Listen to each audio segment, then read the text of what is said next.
प्यारे बच्चों, BSEB Bihar board class channel पर आप सभी का हार्दिक स्वागत है।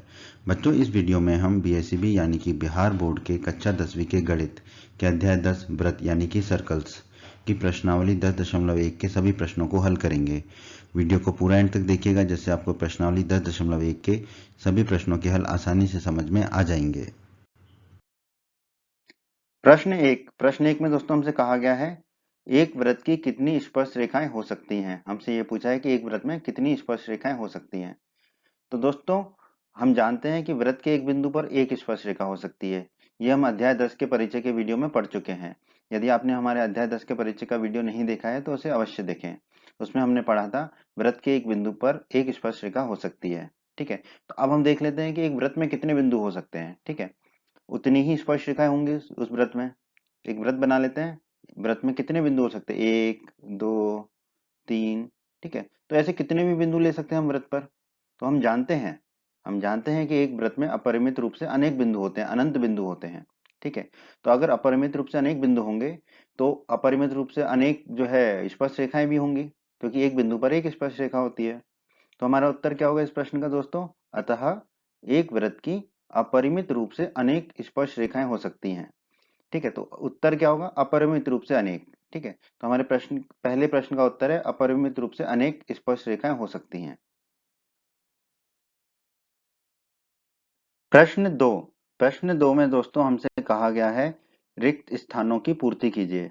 प्रश्न के 4 भाग हैं दोस्तों, 1 2 3 4। चारों भागों में हमें रिक्त स्थान दे रखे हैं, तो हमें इन रिक्त स्थानों की पूर्ति करनी है। तो आइए प्रश्न के पहले भाग को हल कर लेते हैं।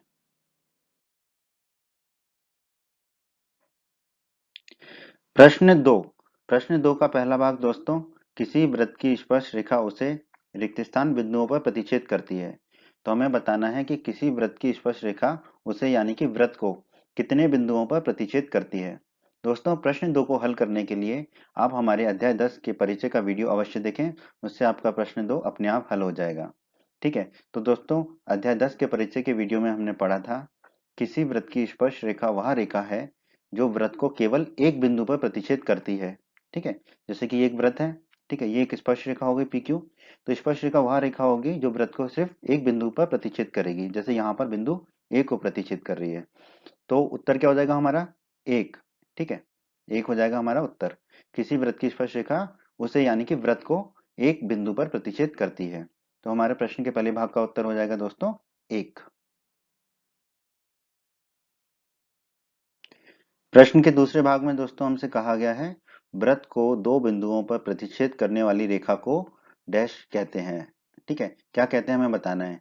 ऐसी रेखा जो वृत्त को दो बिंदुओं पर प्रतिच्छेद करती है उसे क्या कहते हैं। एक वृत्त बना लिया दोस्तों हमने, एक रेखा बना ली पी क्यू, जो वृत्त को दो बिंदुओं बिंदु ए और बिंदु बी पर प्रतिच्छेद कर रही है। तो दोस्तों इसके बारे में भी अध्याय 10 के परिचय के वीडियो में हमने पढ़ा था।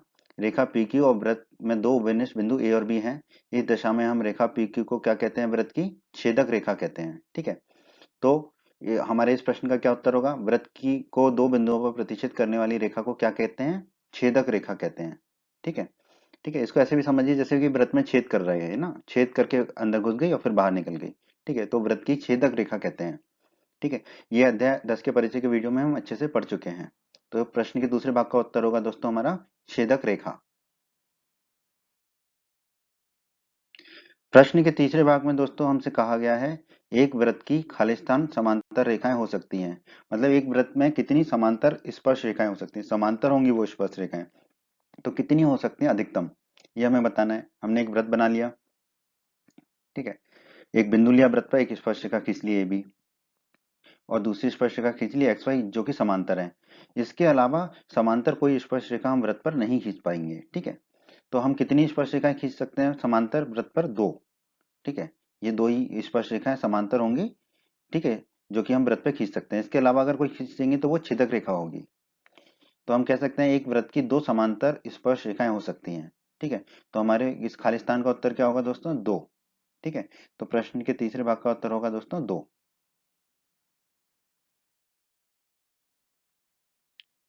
प्रश्न के चौथे भाग में दोस्तों हमसे कहा गया है वृत्त तथा उसकी स्पर्श रेखा के उभयनिष्ठ बिंदु को खालिस्तान कहते हैं। मतलब क्या कहते हैं? वृत्त और जो स्पर्श रेखा का उभयनिष्ठ बिंदु होता है, कॉमन बिंदु होता है, उसे क्या कहते हैं? एक वृत्त बना लिया हमने, एक स्पर्श रेखा खींच ली PQ और उभयनिष्ठ बिंदु A बना लिया।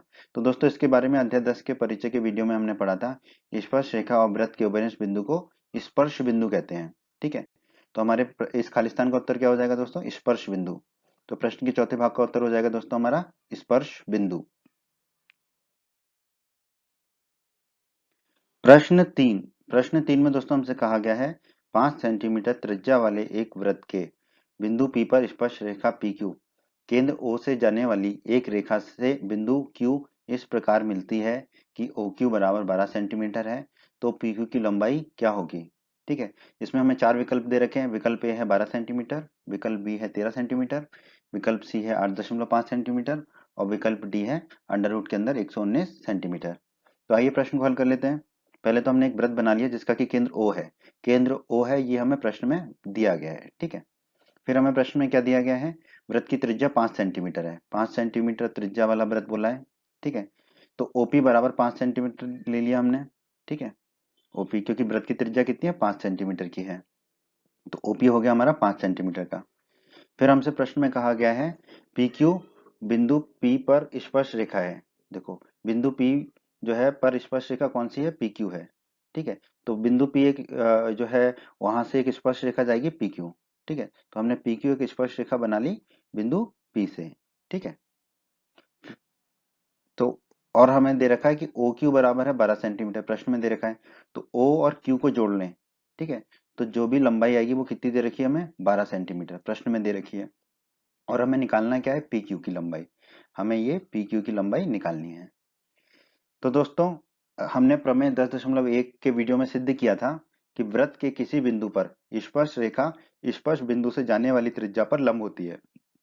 तो यहाँ पर P जो है स्पर्श बिंदु है, तो स्पर्श बिंदु से जाने वाली जो स्पर्श रेखा है, ठीक है, स्पर्श बिंदु से जाने वाली त्रिज्या पर लंब होती है। और स्पर्श बिंदु से जाने वाली त्रिज्या कौन सी है? OP है। ठीक है, और PQ क्या है? हमारी स्पर्श रेखा है। ठीक है, तो OP लंब होगा PQ पर, तो हम लिख सकते हैं OP लंब होगा PQ पर।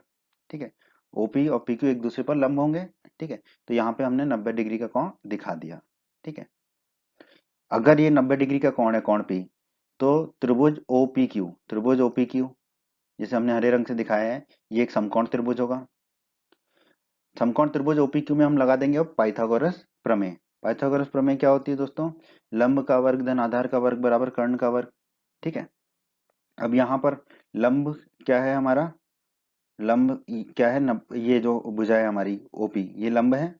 ठीक है, 90 डिग्री के साथ वाली जो भुजा है वो लंब है, ऊपर की तरफ जा रही है, खड़ी हुई है। तो लंब का वर्ग हमने लिख दिया OP का वर्ग। आधार क्या होगा? ये जो PQ है। ठीक है, तो आधार लिख दिया हमने PQ का वर्ग बराबर कर्ण का वर्ग। कर्ण क्या होगा? 90 डिग्री के कोण की समभुजा यानी कि OQ का वर्ग।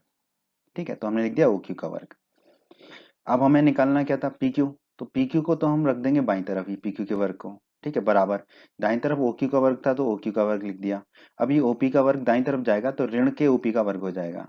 ठीक है, फिर PQ का वर्ग, PQ का वर्ग बराबर, अब OQ कितना दे रखा है हमें? OQ दे रखा है 12, यहाँ पर भी देखिए OQ 12, तो OQ का वर्ग हो जाएगा 12 का वर्ग माइनस OP।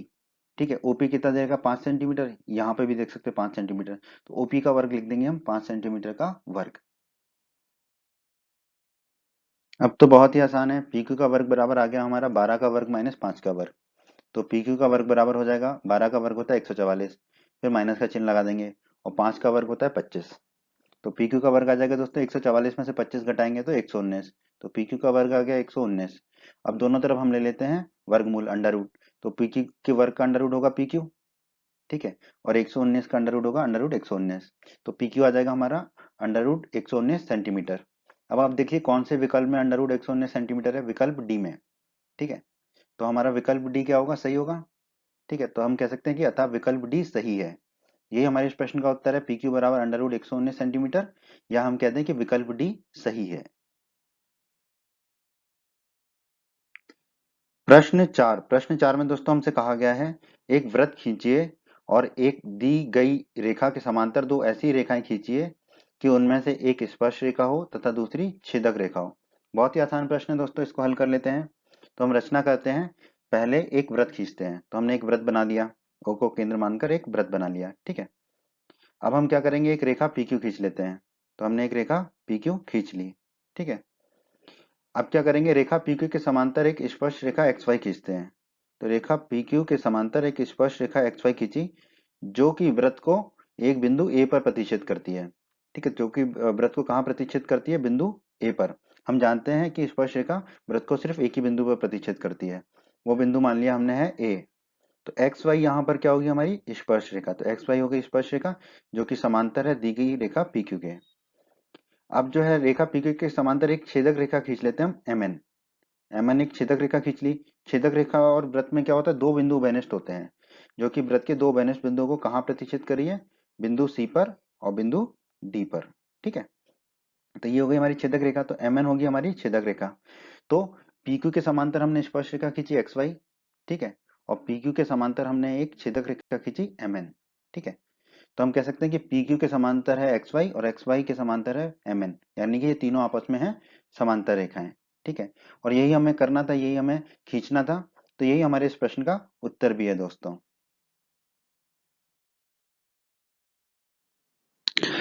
उम्मीद करते हैं बच्चों आपको हमारा ये वीडियो पसंद आया होगा। बच्चों, अगर आप बिहार बोर्ड क्लास चैनल पर नए हैं और आपने अभी तक हमारे चैनल को सब्सक्राइब नहीं किया है, तो सब्सक्राइब बटन को दबाकर जल्दी से चैनल को सब्सक्राइब कर लीजिए और बेल आइकन को भी दबा दीजिए। इससे आपको क्या फ़ायदा होगा, जब भी हमारे चैनल पर कोई भी नया वीडियो आएगा तो उसका नोटिफिकेशन सबसे पहले आपको मिलेगा। और जब भी आप यूट्यूब पर वीडियोज़ को सर्च करेंगे तो हमारे चैनल के वीडियोज़ आपको ऊपर नज़र आने लगेंगे। आप हमारे वीडियोस को अपने साथी छात्रों के साथ, दोस्तों के साथ व्हाट्सएप और फेसबुक पर अवश्य शेयर कीजिए, जिससे आपके दोस्तों को भी लाभ हो सके। आपको वीडियो पसंद आया है तो वीडियो को लाइक अवश्य करें और इस अध्याय के अन्य सभी वीडियोस को देखने के लिए आई बटन पर क्लिक करें। आई बटन पर क्लिक करने से आपको इस अध्याय के सभी वीडियोस के लिंक प्राप्त हो जाएंगे। धन्यवाद बच्चों।